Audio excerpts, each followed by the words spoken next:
Hello, hello, hello. Today we're going to talk about South African farm murders. Truth or fiction? Truth or fiction? Welcome to an in-depth examination of South African farm murders, a subject that intersects with history, social justice, crime, and economic disparity. Through verified data, first-hand accounts, and peer-reviewed research, this analysis will provide a multifaceted understanding of a deeply complex issue. We'll discuss the history, roots, the socioeconomic and political context, and the impact of these crimes on communities both within South Africa and globally. So, some background details. Statistics. So South Africa has some of the highest murder rates in the world, and it's been like this for quite a while. 20,000 homicides annually in recent years.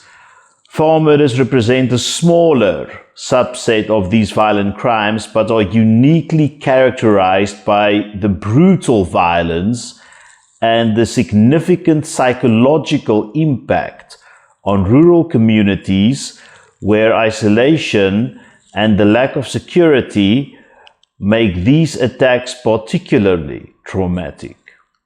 So, yes, like in the city, if you are attacked within your home, you just phone the police and, well, okay, the South African police are very dodgy. They may come quickly or it may take them 3 hours. I've heard stories of them simply not having petrol to fill, to put into their vehicles, and they're not coming. Sometimes they may come very quickly. Private security is much more reliable. Like you can rely on those guys. However, if you're on a farm, you can just imagine it takes quite a while. It's almost always dirt roads. So you have to drive on a dirt road to a farm. It's difficult for the police to come and save you. You're pretty much on your own. So, Roberts and Southall, 2019, highlight the historical context of South African land distribution, underscoring how colonial and apartheid-era land ownership inequities contribute to contemporary issues with rural crime and violence. Source: the Journal of Southern African Studies. So, yes, look, the brutality and the reality of farm murders cannot be taken away, but it should also not be studied in a vacuum. There is like some, there is like a historical context within which this should be considered, and we shall look at it. Segment 1: Historical context and roots of land equality. Apartheid, land ownership, and the development of South Africa's agricultural history. So it's basically very complex, from the colonial expansion to apartheid, and the policies over these centuries systematically disadvantaged the majority of South Africans, creating a structure that privileged a small minority.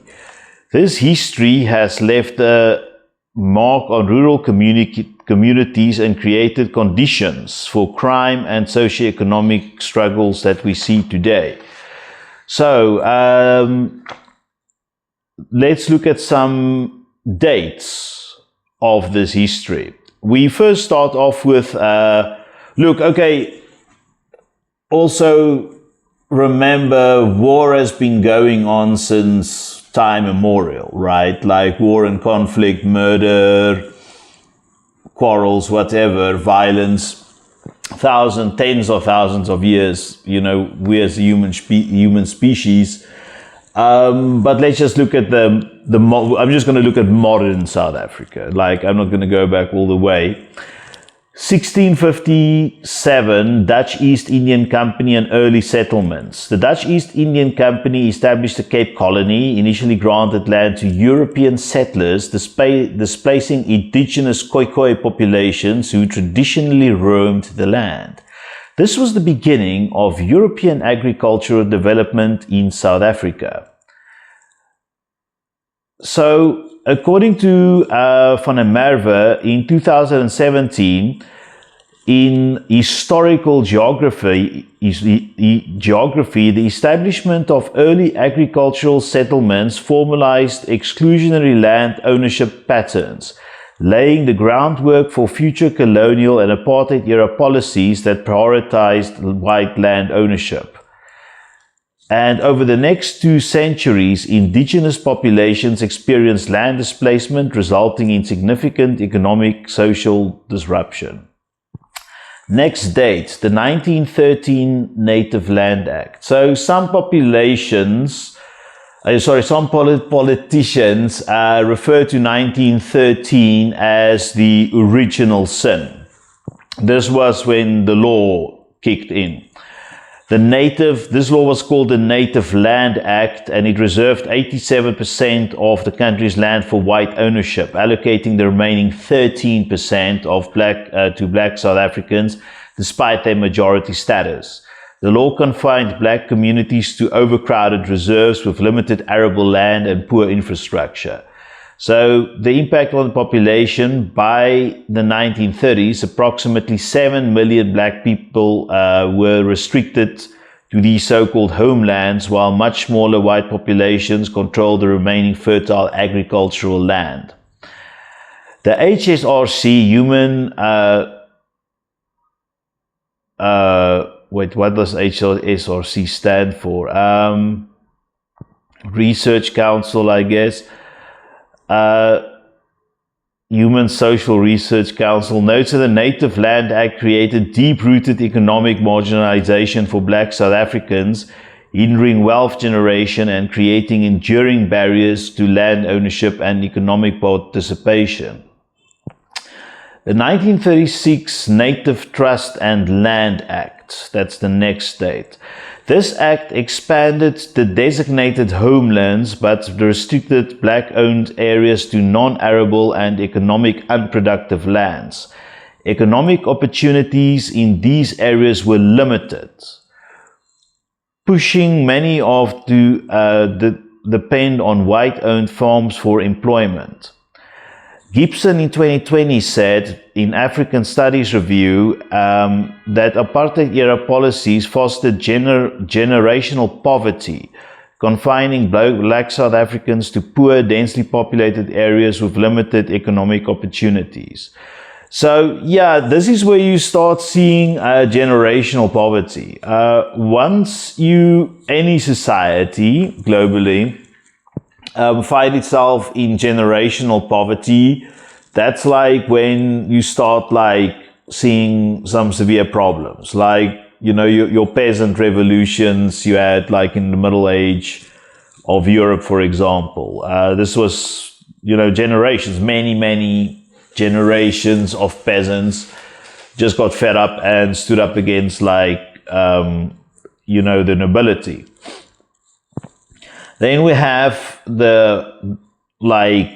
for many people, this would be seen as the worst period, 1948 to 1994, apartheid and further land ownership policies. So apartheid just entrenched the laws and the policies of and they call this the Group Areas Act. And this is like segregation, like your standard Jim Crow era laws. And by the 80s, white South Africans owned up to 90% of the country's arable land, despite making up less than 10% of the population. So the economic consequences for this was that black people just became even more poor than they already were. Then the last date or era we're looking at is 1994 onward. This is like democratic South Africa. So this is where we start with land reform. After apartheid ended, the newly elected ANC government set up an ambitious target to redistribute 30% of farmland by 2000, the year 2000, intended to addressing historical inequalities. However, by 2023, only about 10% had been successfully redistributed. McCusker and Ramutsandela in 2022, in the paper called Land Use Policy Journal, argue that slow progress in land reform has been exacerbated, particularly in rural communities where Black South Africans were facing ongoing challenges to access land and economic mobility. So this created resentment. Like the government's like slow pace of reform, and there were like a lot of resources allocated for this like land transfer, but due to corruption and incompetence and lack of political will, this has not happened. Like they were supposed to, it would have been way better if like they and we're talking here about arable farmland. If they redistributed like 30% of this arable farmland by the year 2000, we would have lived in a different society. Now, it's like, we were looking at only a number of 10%, and now it's 2024, going into 2025. So the key point is that, like, these apartheid-era policies established like a legacy of concentrated wealth and land ownership, leaving the majority of native populations marginalized. And this disparity fueled poverty, which in turn contributed to crime and exacerbated tensions around land ownership. Okay, now, the reality and nature of farm murders, which is very real. Like, I know the last couple of minutes sounded, like a very liberal introduction, but like these things are real, and let's explore it. So the farm murders in South Africa are uniquely brutal, often involving prolonged, that's like over hours, attacks and high levels of violence. These crimes are concentrated in isolated areas where the distance from law enforcement creates vulnerabilities. Despite representing a fraction of the overall homicide rate, farm murders resonate deeply due to their impact on rural communities and the perceived racial, economic, and historic undertones. So, expanded statistics and patterns in farm murders. The 10-year average, 2010 to 2020. The South African Police Service data shows an annual average of 58 farm murders over the decade. Through certain years have been spikes in violence.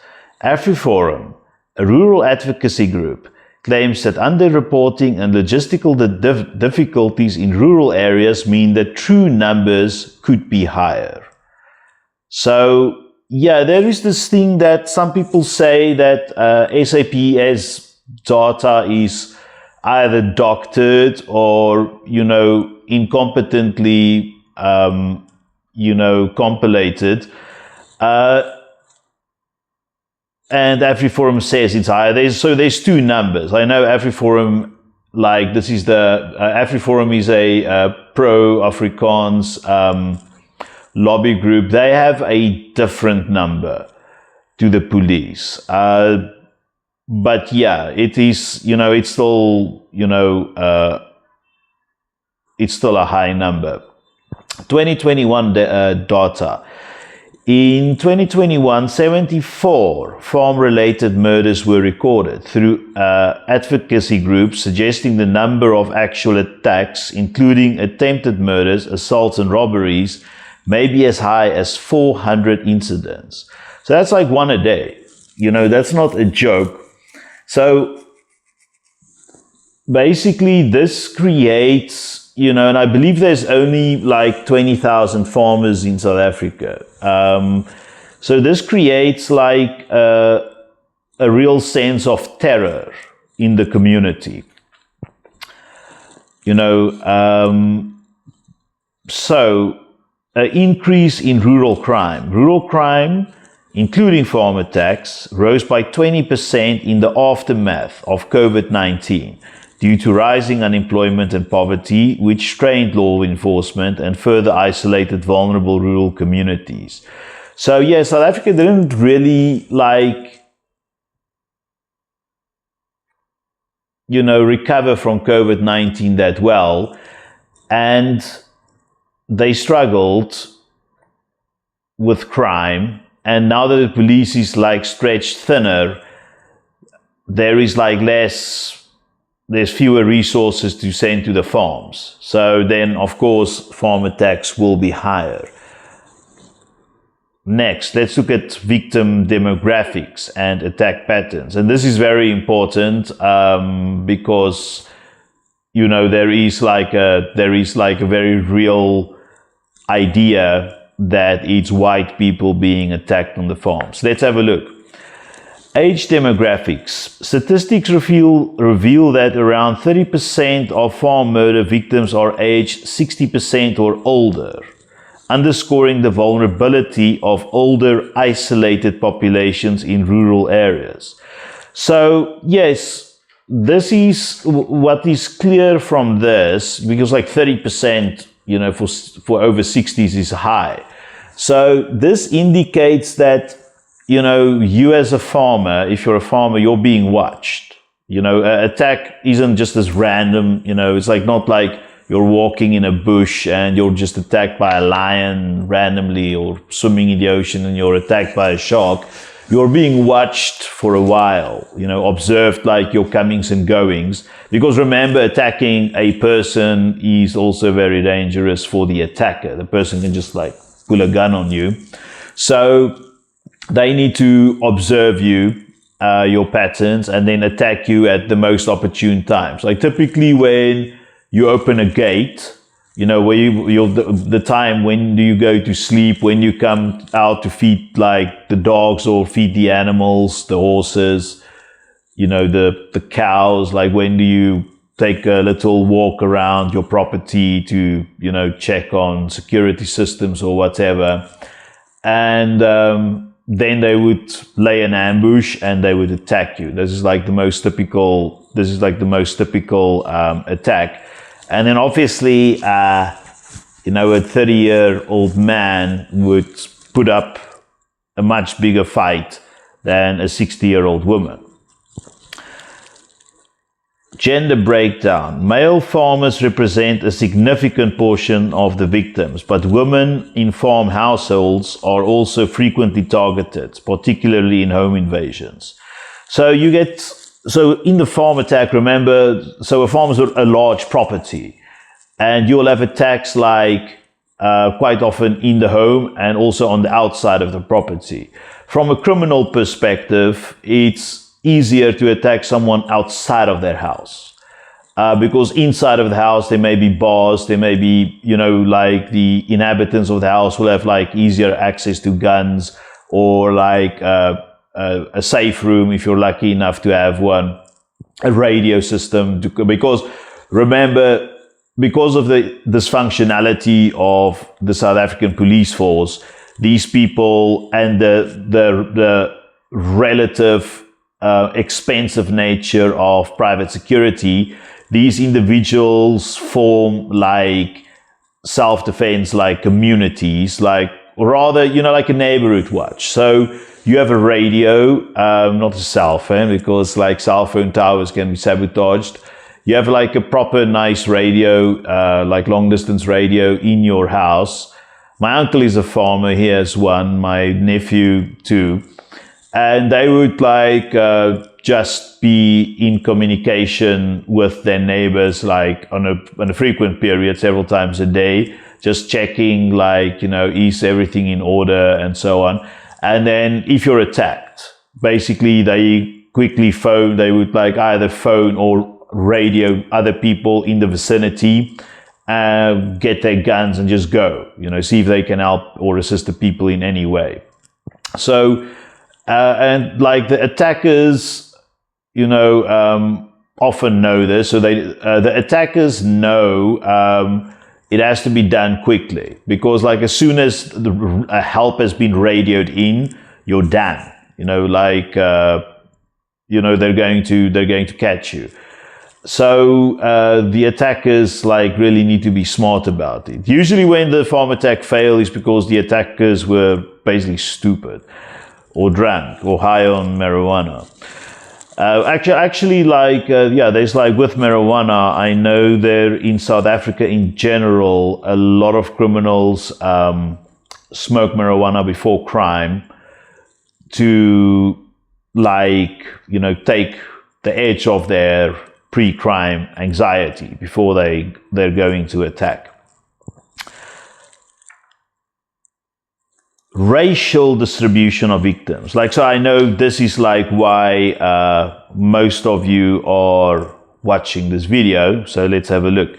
Approximately 67% of farm murder victims between 2010 and 2020 were white, while 33% were black, indicating that white historically owned farms were often targeted. Black South Africans in rural areas are also affected due to shared economic vulnerabilities. So yes, you do get some black farmers. There's two things are happening here. So although we have the majority are 65 are white people, there are still some black people who get attacked, black farmers in particular, but also black farm workers, because farm workers, let's say you have a relationship with your employer. Quite often it's good, and then you would, if you see your employer being attacked, you would either want to defend them, and then you will also be attacked, or you become, let's say you're just collateral damage, you're in the middle somewhere when someone tries to attack, your employer, you happen to be in the middle, in the crossfire, and you get attacked. Or you happen to, you're going on a farm walk, and you happen to find the attackers hiding in a bush, while they're laying their trap or their ambush. You discover them, and then they attack you. And it's not like the farm workers have, all of them have 9mm guns, to protect themselves. Maybe some do, but the attackers quite often have submachine guns. That's why many farmers have submachine guns, because they're being attacked with submachine guns. Submachine guns would be apparent. If I were a farmer, I would definitely have submachine guns. I would at least have two. And high velocity, ammunition, and lots of it, for safety reasons.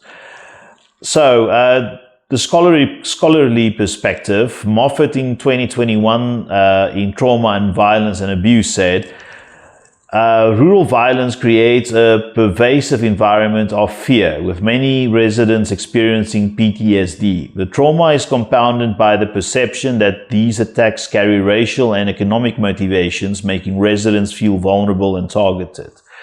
So, yes, this is I know, and I have seen a lot of farmers having PTSD, having been attacked. You'll find a lot of these stories on YouTube too, and it's really traumatic. Well, crime in South Africa, all crime is traumatic. Whether it's a car hijacking, whether your apartment door is busted down, whether you're attacked in your slum dwelling, whether you're attacked while sleeping under a bridge, all of it's traumatic. And especially because like in South Africa, it's almost always a huge amount of violence, like going along with it. Your attacker isn't coming along with some bear spray he bought at the convenience store and spraying you in the face. You're like, and while you're like, on the ground, he like steals your wallet. No, he comes with like, okay, I'm saying he because it's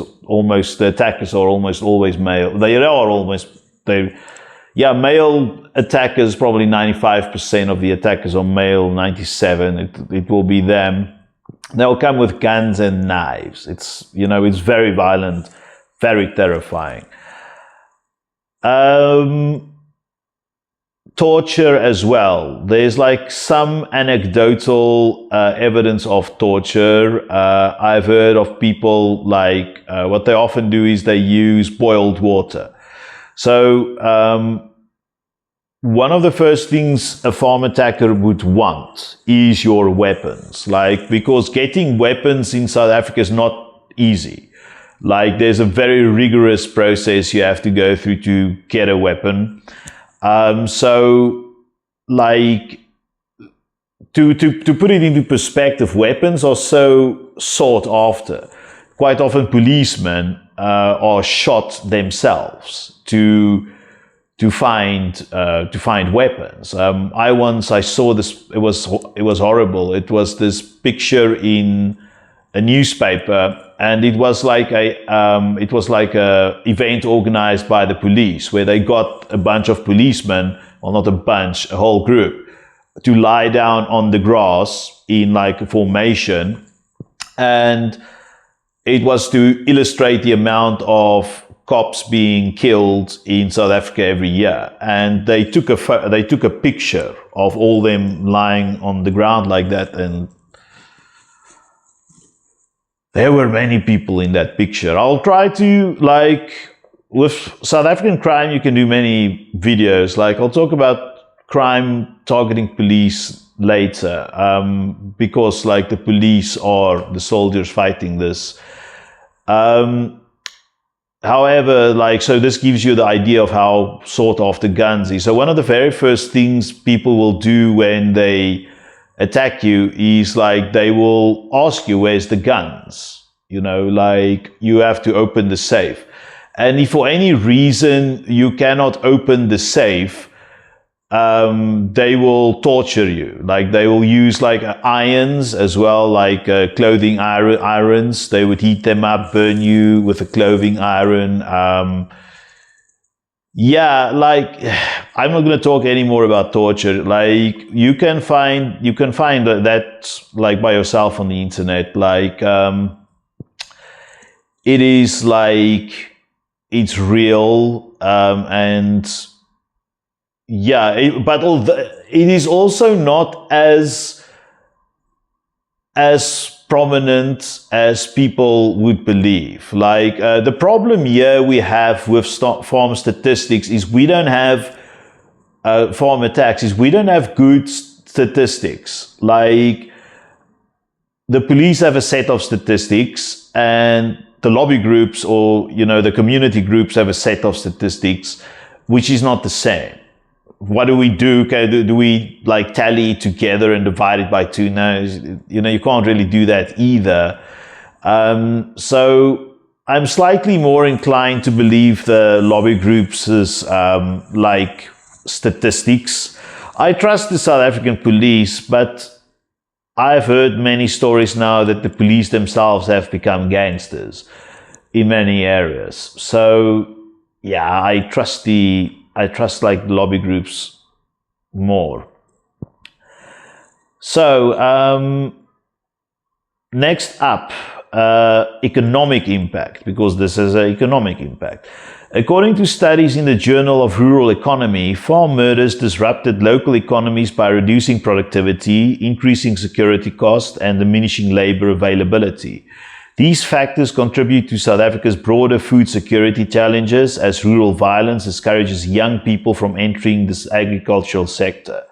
So yeah, like there's certain areas, like, so those of you who know anything about crime, you'll know like not everywhere is the same. Like, crime in New York will not be the same as crime in Des Moines, like in Iowa or whatever. Like, there will be different levels of crime, and crime in like Des Moines will not be the same as crime on some game farm or something, like, or like a forested area, like in Illinois, whatever, like, simply because of statistics. There won't be any criminals there. You will only find crime where there's criminals, and more crime when there's more criminals.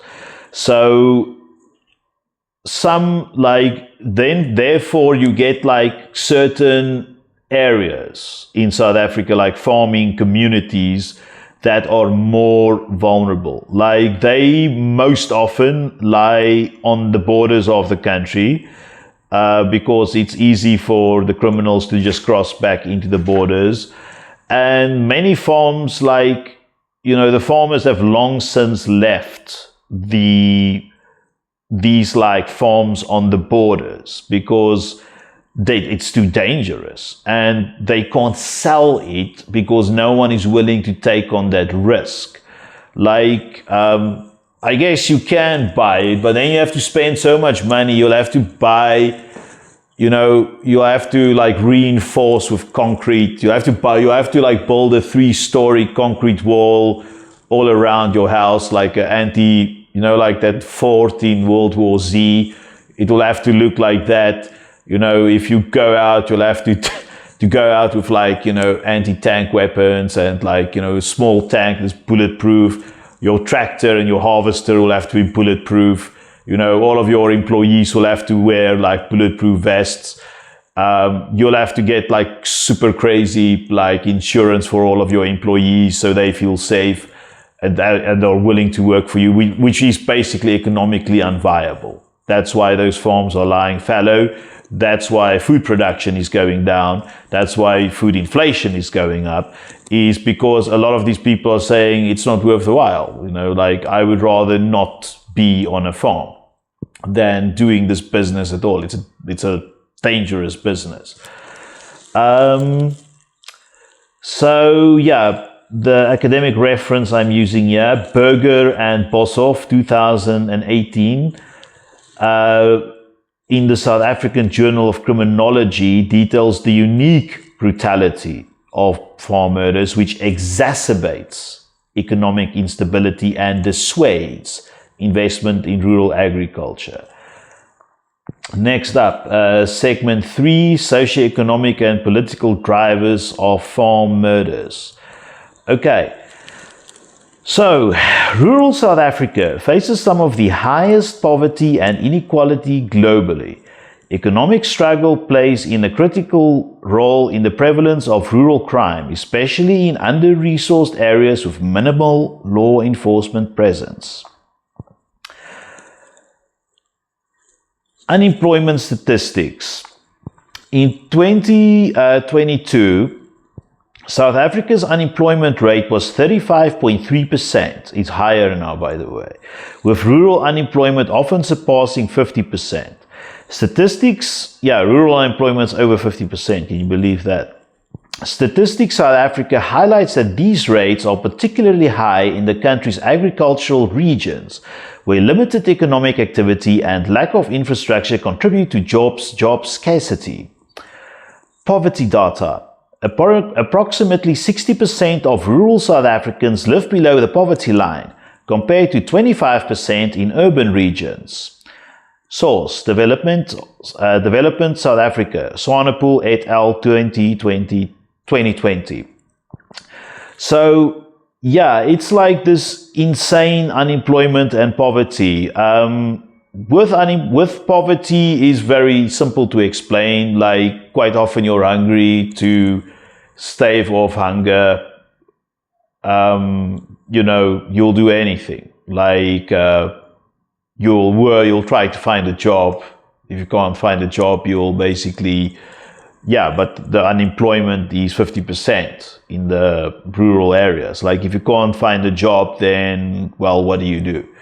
Like, I know some of you will say, yes, but you should be a Christian. Like, you should not like hurt anyone else, and you know, if you can't find a job, like start your own business. Well, it's not that easy. If you don't have any education, and the education levels in South Africa is poor, if you don't have any connections, you know, like if you have like a poor education, you know, like because the government couldn't fork out enough money to have proper teachers at your school, you're going to talk this like shitty English or shitty Afrikaans or whatever. So even if you do become an entrepreneur, you're going to have so much difficulty, you know, getting suppliers, connecting to clients. It's much easier said than done. And if you still don't believe me, like, stop eating right now. You can drink water, like, please don't like stop drinking water, it's dangerous. But stop eating now and don't drive. Do it over the weekend. Like, stop eating on Friday night and just take a fast over the weekend. See how it feels. Like, you know, it's not nice having an empty stomach. And that's what happens in South Africa. 1 in 5 children goes to bed, you know, like with an empty stomach. Now, a 10-year-old or a 5-year-old with an empty stomach is a harmless person, okay? But a parent, if your child is hungry, what will you do? You know, even if you're a good person, what will you do? If you've tried everything and it failed, like how will you deal with the trauma of seeing your child asking for food? He or she is only 5. They don't understand what's going on. In any case, let's go on then to the correlation between poverty and crime. The reference, Research in Development South Africa documents a strong correlation between poverty and violent crime, noting that areas with poverty rates above 50% see a 40% higher incidence of violent crime driven by economic desperation. Broader economic impact. The limited economic opportunities in rural regions exacerbate social instability, contributing to high rates of theft, robbery, and targeted attacks on isolated farms. Influence of political rhetoric and public sentiment.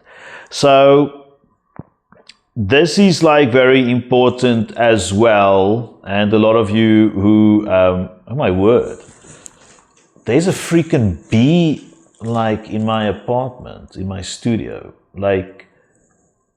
But yeah, it's like the air conditioner is 25. So like now it's like, yeah, it's like too cold for it.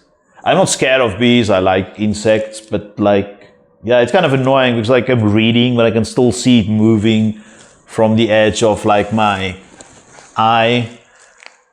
I would like try to rescue it, but like no, I'm busy with this video now. Where was I? Oh yeah.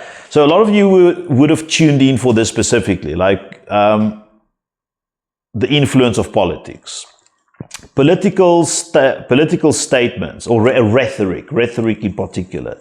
Political statements. The Economic Freedom Fighters, or EFF's leader, Julius Malema, frequently calls for land reform, stating the land must return to the people.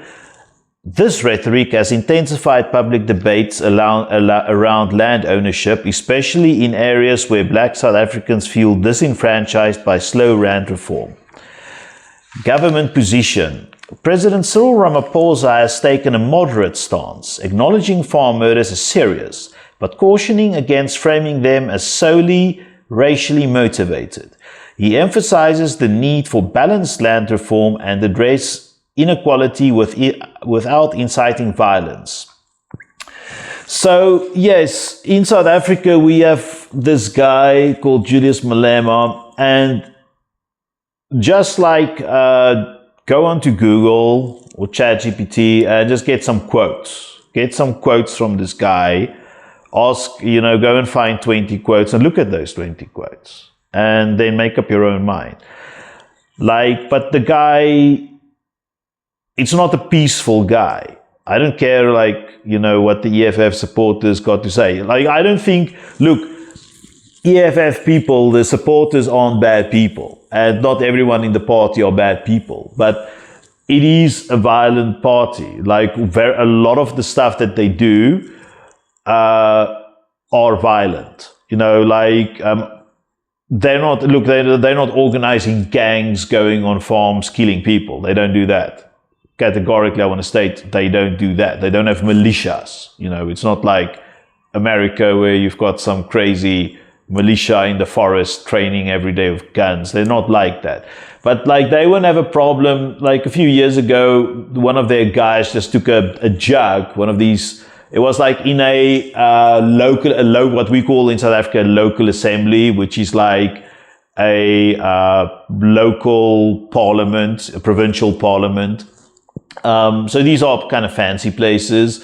One of their guys took a water jug, and the water jugs there, it's not like the cheapest Chinese made water jug you can buy, on the internet. It's a proper crystal water jug, and he took it and he broke it on someone's head with whom he disagreed with, seriously injuring the guy. That's the nature of many of their leaders, and if the leaders do it, it also becomes the nature of not all, but some of these supporters. This is just a fact. I can back it up. I'm going to do a video about this because I may be sued or whatever. So I need to protect myself by using some scholarly research and just balance that out.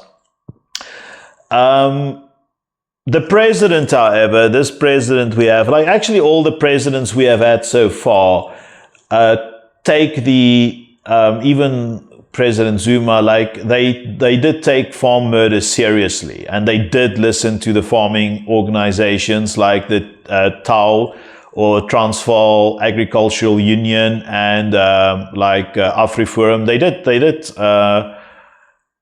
and Agri SA, Agriculture South Africa. Black farmers also have a union. I forgot the name. All of these obviously complain to the government, saying, protect us. And the presidents, they did listen. They didn't do enough, or else I would not be making this video, unless it was a historical video. But this is very factual right now at the moment of making this, and probably it's going to be in the future as well. This video is going to age well because I see this as a problem not being fixed quickly. Hopefully they fix this because this is serious. As I said, there's only 20,000 farmers. It's not and you should also, what I also always tell people, a farmer, is a business person as well. My uncle and nephew, they're business people too. They've got other businesses too. And, if you start removing business people from a society, when they removed business people from Uganda, and when they removed or when the business people from Venezuela left, society, the economy will just collapse, because these people bring, they create the economy. They're responsible for a large part of its existence. So, if you're going to create this sense of terror, and helplessness in the farmer community, they will, they may leave, and then you'll have serious issues, because there's not many of them, and being a good farmer is a bit like being a doctor, or a aeronautical engineer. It doesn't just fall out of the sky whatever. You need a lot of experience, you need a lot of training, to do this successfully. I can't, just go and design an aircraft. I wonder if I were to design an aircraft, how how far it will fly. Because I am an engineer, but I'm not a aeronautics engineer. My plane won't fly very far. This is a stupid analogy, but my point is, look, these guys are experts, and there's only 20,000 of them. Now, I know 20,000 sounds like a lot, but the population is almost 60 million or 55 million, and like, we are not like Colombia. We don't have like this lush environment of jungle where you can just like put like a few seeds in the ground and boom, you have this massive tomato tree and you feed yourself. No, there has to be, like land in South Africa is reasonably like good arable land. I'm not talking about, any land, because like a lot of South Africa is just desert, and some of it's just like mountain, and some of it's like national parks, you can't be used for agriculture in any case. Like, I'm talking about like proper arable land, because this is limited, food security is an issue, and we don't have the money to buy, like, if agriculture fails, we can't just buy rice from India indefinitely and, import meat from, Zimbabwe, just pay them, because we don't have that money. It's as simple as that. So this is why the economics about it is so like important. But then another key point is economic disparity, okay, between the have and the have-nots. So although these business people are super crucial, there are people in their immediate communities who are extremely poor. And this is a problem. In any place where there's like two things, cyclical poverty or three things: abject poverty, cyclical poverty, and inequality. If these things are all present, you will find high crime. Like Brazil, like Colombia. That's a problem, which the government should solve as soon as possible. But it's South Africa. Things can't happen that quickly. We're not like Vietnam, where things can happen like this. We're slow. Detailed, okay, segment 4, government response and law enforcement challenges. So, law enforcement in rural South Africa is challenged by vast distances, limited resources, and a low officer to population ratio, leaving these communities vulnerable to crime. Law enforcement statistics on rural policing. Police to population ratios. Rural areas typically have one police officer per 100 square kilometers, compared to 1 per 15 kilometers in urban regions. This disparity severely limits the ability of rural law enforcement to respond promptly. So 1 police officer per 100 square kilometers. Okay, how long does it take? Does it take you to drive? Let's say we're talking about a radius. In the middle of this one, the person is like stationed with a vehicle, and like his home is stationed exactly in the middle of this 100 square meters. That's like, how do I get my math right? Like 100 square kilometers is 10 by 10 kilometers.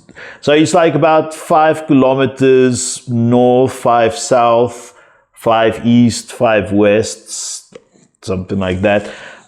In any case, go and figure out, because like you can't drive, look, there's no highway. You can't drive like 120 kilometers an hour on this, like to close this gap of like 5 kilometers. It's a dirt road. So even if you have a 4x4, like maximum 80 kilometers, if you go 80 kilometers an hour, it's fast, and they don't really have off-road vehicles. They have like normal, like pickup trucks. Like, so, the speed to which they can drive is limited. And then it's just one guy. Like, I'm talking under correction, but I believe, yeah, please, if you're a policeman or a criminologist, please check this out for us and drop like, yeah, if you're a police, I'm specifically, I'm interested in the feedback of several people, but three in particular. If you're a criminologist, if you're a farmer, if you're a policeman, if you're a farm worker, please drop us a comment and like tell us, give us some more info. Like it will be fascinating to get firsthand like stories, because there is like many interesting stories, and you can tell us more about some, like if you differ on the statistics, what they really are. Please tell us and drop us some sources so we can do some additional reading. So getting back to this, like, large area the police has to cover, studies indicate that the response time in rural areas often exceed 45 minutes, leaving farm residents isolated with minimal protection in emergencies. So, I don't know, like, Jesus, this is awful. Like, so basically 45 minutes, man, you need, like, your house really needs to be, like, rigged, to withstand, with the assumption that, like, you somehow close the doors before being, like, point one, you're actually lucky enough to be attacked with, like, the attackers on the outside and you being inside.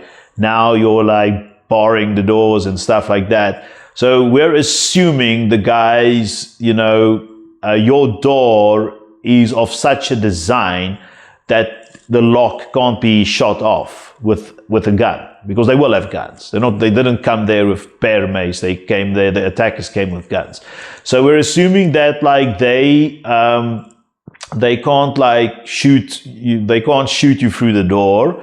Like your house design is of such a nature that, let's say the corridors of your home, you can navigate the corridors of your home without being shot through one of the windows of the house. Obviously, your burglar bars have to be strong enough also to like withstand any invasion or something for, like 45 minutes. Remember, like the roof as well. You need like a reinforced roof, because someone can, if they climb on the roof. South Africa, like, we don't have, a farmhouse is going to be a one-story building. So like, it won't be, you just need to quickly look for a ladder on the property. And I mean, it's a farm, so there will be a ladder somewhere. Or just like stack some barrels and like climb on the roof, and you can remove roof tiles to get through it. I've heard about stories like that, break-ins in the city as well. So your roof also needs to be enforced or booby-trapped. A booby-trapped roof will actually be so cool if like someone tries to take a tile off, like boom, like, no, I'm joking. I'm not like encouraging people to booby-trap their roofs, but like you'll have to weld it shut or put some extra screws or something. I don't know. I'm not a roof engineer, but like your house, like obviously the coolest will be if you have like, what do you call it? Like a panic room or a safety room where you can lock yourself in. But look, this all goes with the assumption that somehow that you got into this thing on time, and that the police actually do arrive within this like said 45 minutes, because this is just the average, like they can take, I've heard of police coming 6 hours later, like because of logistical reasons. They didn't have petrol for their vehicles, or the car is broken down, or they were dealing with another farm attack, so they couldn't come. So, yeah, the probability of something going wrong, for you is reasonably high. Okay, now let's look at international attention and media coverage. Analysis of global media narratives and their impact. South African farm murders have gained substantial international attention, with media narratives often framing the issue in varied and sometimes controversial ways. Global coverage has influenced public opinion, public discussions, and even diplomatic responses. International media perspectives and statistics. Conservative media coverage surges in 2018. Coverage of farm murders surged by 65% in international conservative media outlets after Australian Minister Peter Dutton suggested offering a fast-track visas to white South African farmers due to persecution. This sparked global debates on racial motivations and farm security. So, yeah, basically, this created the perception, because Australian immigration, Australian immigration is tough, but there's also this created then obviously the view that, oh, okay, we only want white people, because why not extend this visa scheme to all white South Africans who basically, because everyone is or just all South Africans, because or any South African who's living in a vulnerable area, so that's the first question you may raise.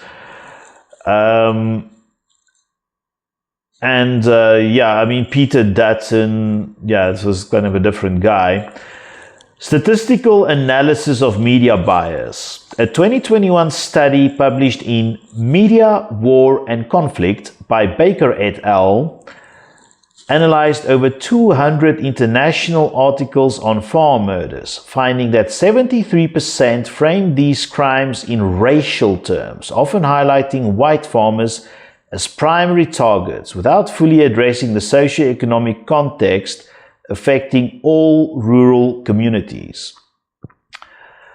Also, it's not mentioned too much when they attack black farmers, I've noticed.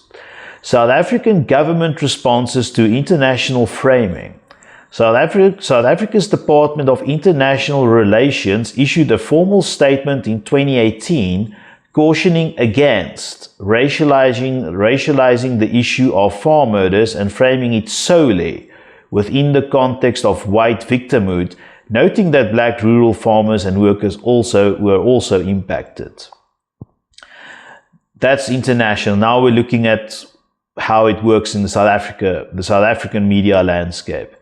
Focus on socioeconomic issues.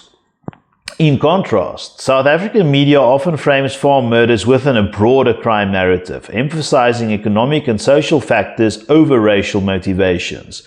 Local outlets like Mail and Guardian and Daily Maverick have published articles exploring the high rates of rural poverty and how it contributes to vulnerability for all rural communities. So yeah, South African press, some press, I know presses some South African press, like News 24 or Naspers, they're a bit slanted. Then you have South African Broadcast Commission, which is kind of useless and captured. And then you have oh my word, you have this thing called IOL, what's it called? IOL News, that's the online version. They own the Star newspaper and the Cape Town Argus. They're super pro-government and they're kind of anti-white as well. They can't be trusted. But the Daily Maverick and the Mail and Guardian are very good newspapers. Go and have a look at how they report and measure the way, how they lean and stuff like that. They're pretty neutral, their articles contain both left and right wing, only slightly, biased left and right opinions together. They share, they're more holistic than, let's say, Media 24, and IOL, they just like go for headlines. They try to go for headlines because it's a multinational organization and they're just trying to make money. Like Media24, for example, at one stage they owned like 49% of Tencent. Tencent's like, you know, one of the biggest companies in the world. Like, so yeah, and like Media24 actually bought that, you know, so yeah, they're just big and they want to make money. They'll do anything.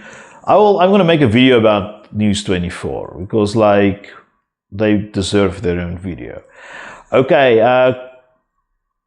public perception and political impact.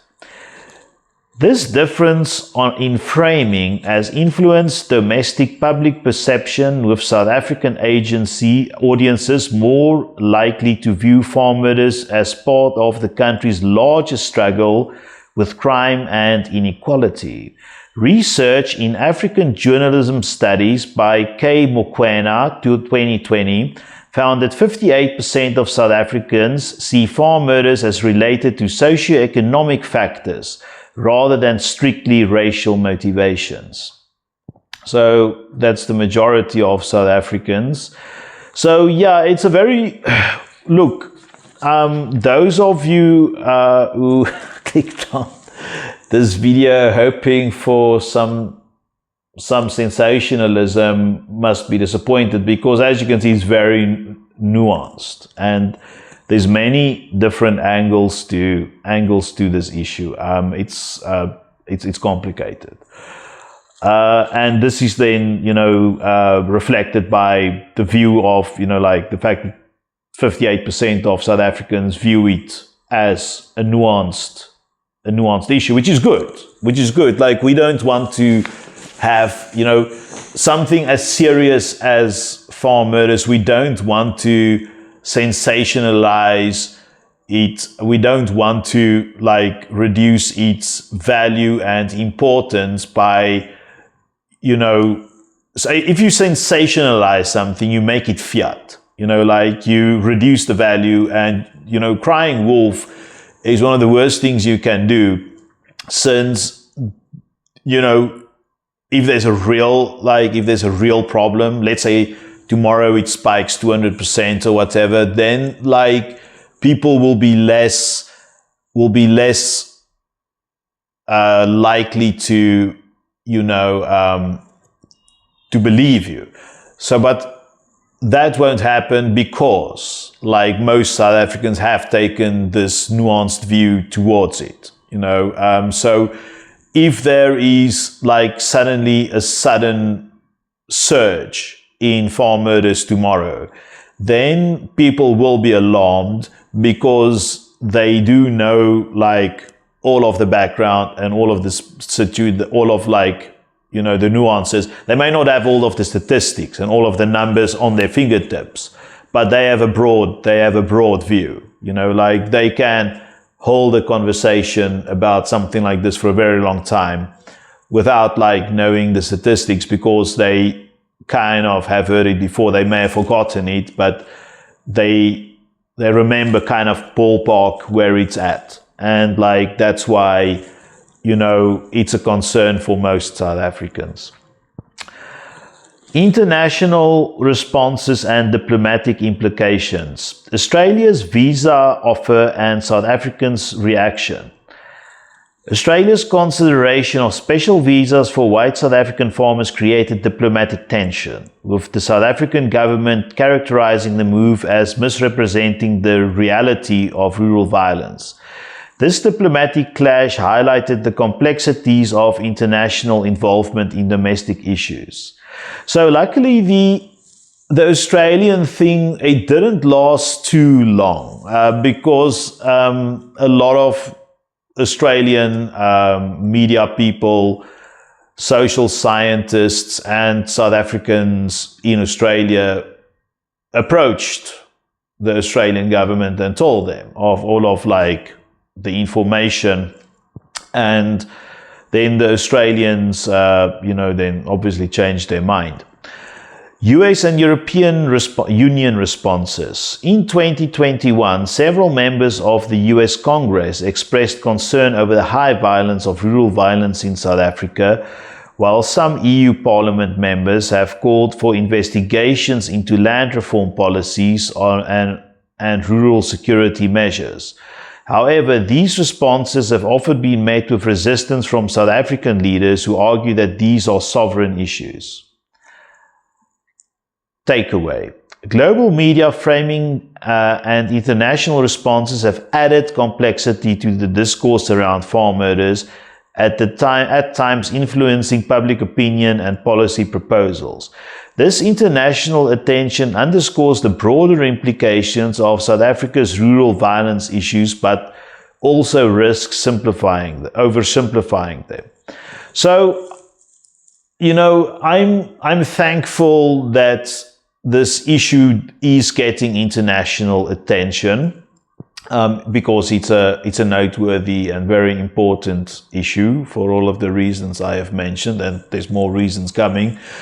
But yes, you should be mindful of, let's say, creating a narrative that seems one-sided or sensationalizing something, in certain ways, that will then influence the South African view as well. Like, if you're in the US, like Congress, and you say something like, oh yes, but racist black South Africans are murdering white South Africans, this will obviously upset like black South Africans who are not racist.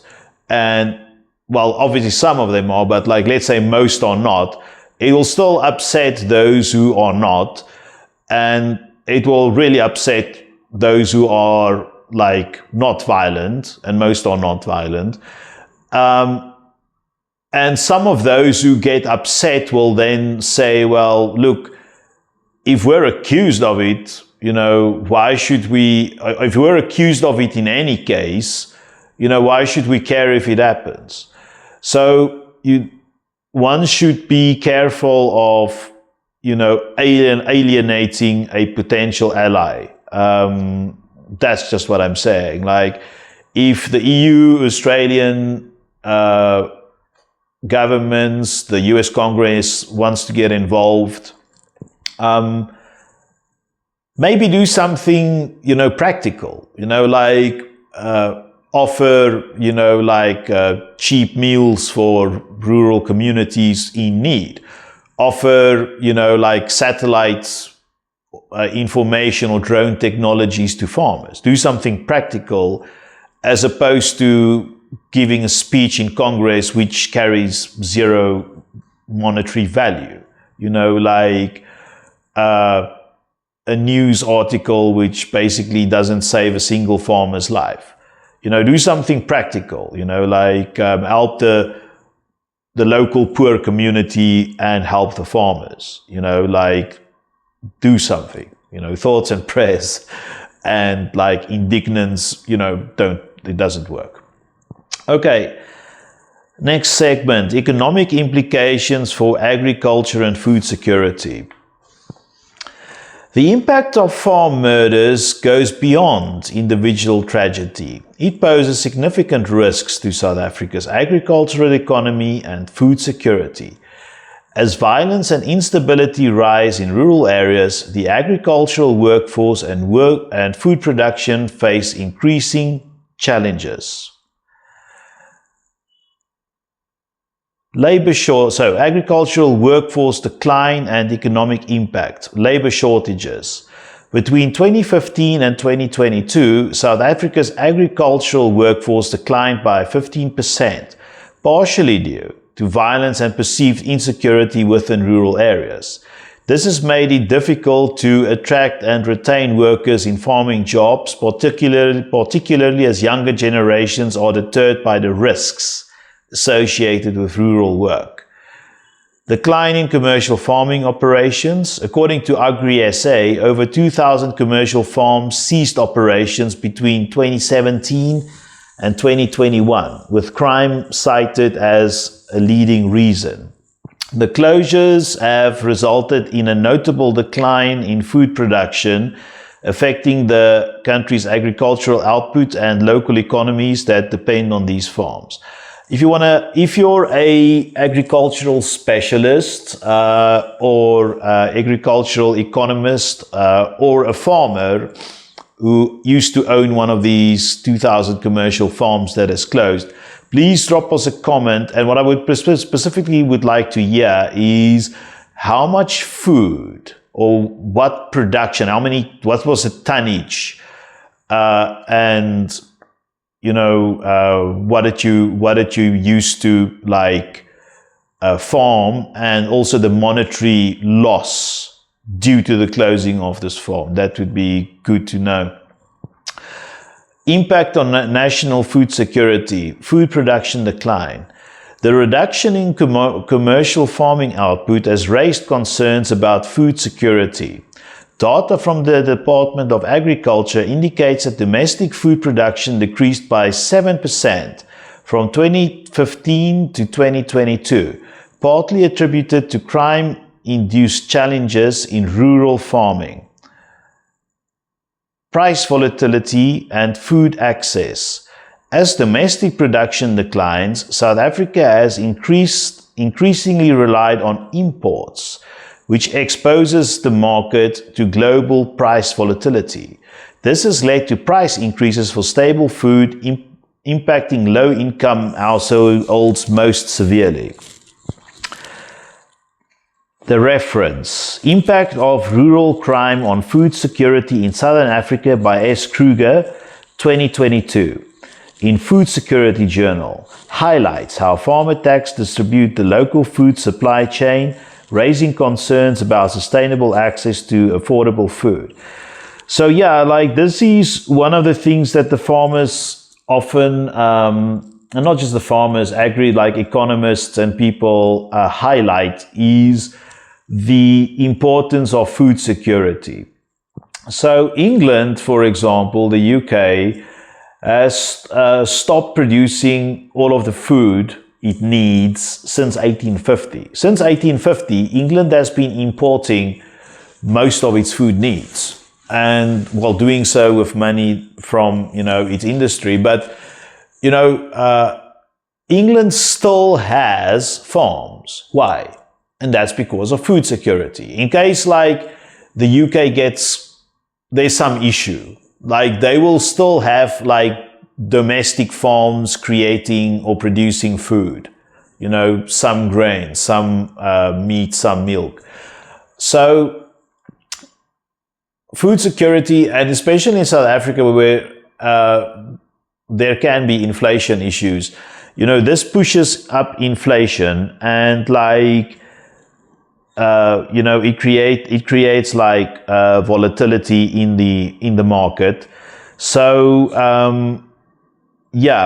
food production decreasing by 7% from 2015 to 2022. That's serious. It impacts inflation. So people really need to take that into account. Government efforts to stabilize agriculture. Subsidies and support programs. In response to rising instability, the South African government has implemented subsidy programs aimed at supporting farmers in high-risk areas. However, these programs face funding limitations and have yet to make a measurable impact on rural safety. Proposed policy reforms. Agri-SA and other agricultural organizations continue to lobby for policy reforms that will provide farmers with additional security resources and greater financial incentives to ensure food production. So that's another problem in South Africa, is there isn't really a lot of subsidies for farmers, like agricultural subsidies, and this makes farming a very unattractive business to enter. And then, like, if there's like some, let's call it a security subsidy, like you can get like, let's say, $10,000 or $150,000 a year, rands a year, for security purposes, to get like insurance, to get like private security, to get like a better radio systems, maybe some drones, to like put like proper fencing, electric fencing, burglar bars, all of these things that you need. If farmers had access to those funds like that, it will be better. Look, you'll still be in danger if you leave your security compound, but at least you have a security compound to fall back on. So yes, like food security can, it can impact people in many, many different ways, and this is like one of the things that is often like ignored by like commentators and politicians. I understand that there's like what we call in South Africa land hunger from like dispossessed people and the black majority, but food like security is a serious matter, and it's not to be trifled with. And once like there's a problem, hunger sets in. It's not like your farm isn't a machine or a vehicle where you just like turn the ignition key and boom, the car starts moving. Boom, the farm has like, a bunch of bananas or corn or whatever you want to grow. Like, it takes a long time to, if you plant trees, like an apple tree, if you're a farmer, please give us some data about how long it takes to start like a farm from scratch. If you buy land and there's nothing there, or if you buy a farm that's been dilapidated, how long does it start to